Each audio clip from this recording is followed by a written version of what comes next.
The morning sun spilled across the chrome edges of Maplewood Diner, a place where the smell of butter and syrup usually promised warmth and comfort.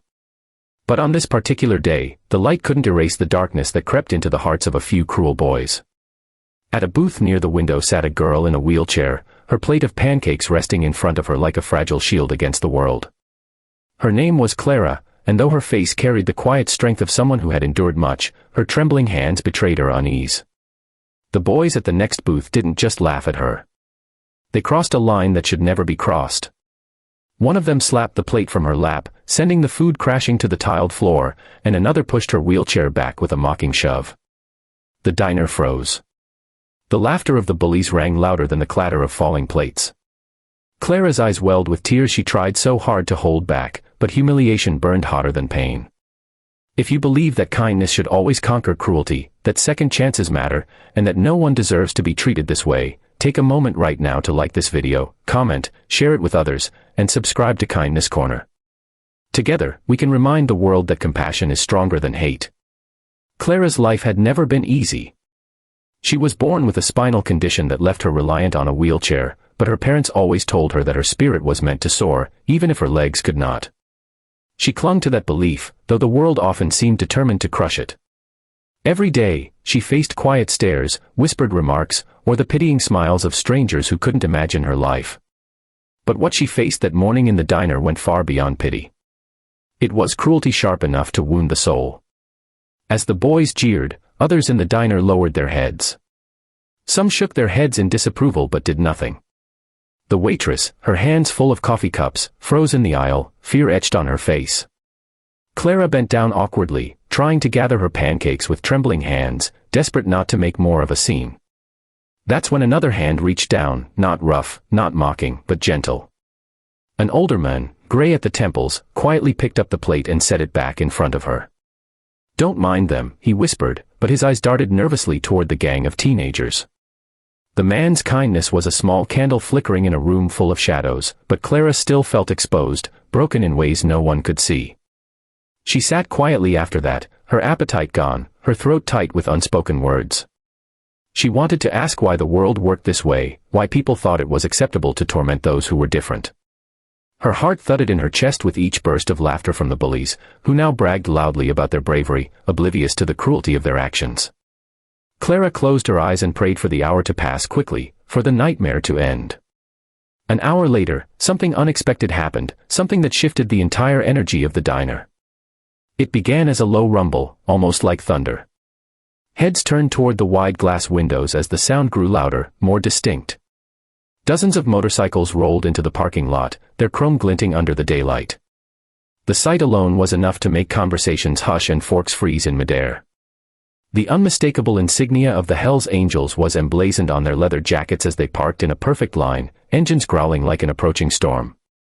The bullies, who just moments ago carried themselves with arrogance, suddenly grew restless. Their smirks faltered. Everyone knew the reputation of the Hells Angels, fierce, fearless, and unafraid to stand their ground.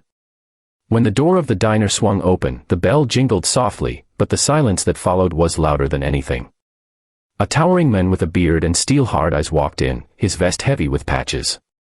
Behind him came another, and then another, until the diner felt smaller, its air charged with tension. Clara's eyes widened, her pulse racing with both fear and wonder.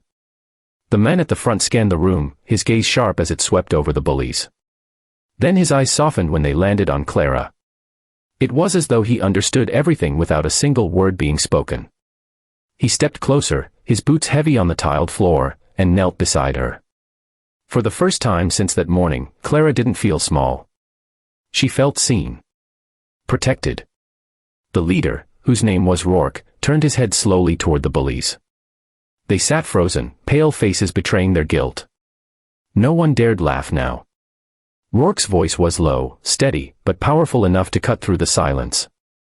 Though Clara couldn't hear his exact words, she saw the shame wash over the bullies' faces as their bravado melted away. One by one, they slid out of the booth and stumbled toward the exit, heads lowered, avoiding every gaze. They didn't dare meet Clara's eyes again. Outside, the motorcycles formed a wall of steel and leather, ensuring the boys' humiliation was complete before they fled. But Rourke didn't stop there. He called over the waitress, placed a large bill on the table, and told her to bring Clara anything she wanted, pancakes, milkshake, pie, the whole menu if she liked. He told her she was stronger than any of the cowards who had tried to break her spirit. Then, in a gesture no one in that diner would ever forget, he removed his own leather vest, draped it gently across Clara's shoulders, and told her she was now family. Tears streamed down Clara's face, not tears of humiliation, but tears of gratitude. In that single hour, her life had shifted. What began as a morning of pain became a moment of profound transformation. She realized kindness can come from unexpected places, and that sometimes the fiercest-looking people carried the softest hearts. The diner erupted in quiet applause, some patrons wiping tears from their eyes. The waitress hugged Clara, promising her that she'd never again sit in that diner feeling invisible. For the first time in a long time, Clara felt a surge of hope. She realized that though cruelty existed, so did courage, and sometimes strangers could step in to rewrite the ending of your story. If this story has touched your heart and reminded you that kindness can rise even in the most unlikely of places, please take a moment to like this video, share it with friends, subscribe to Kindness Corner, and leave a comment below. Your support helps us continue spreading stories that inspire and heal. Before we end, I have one special request. Comment below what you would have done if you were in that diner that day. Would you have stood up for Clara? Your words might inspire someone else to act with courage when the moment comes.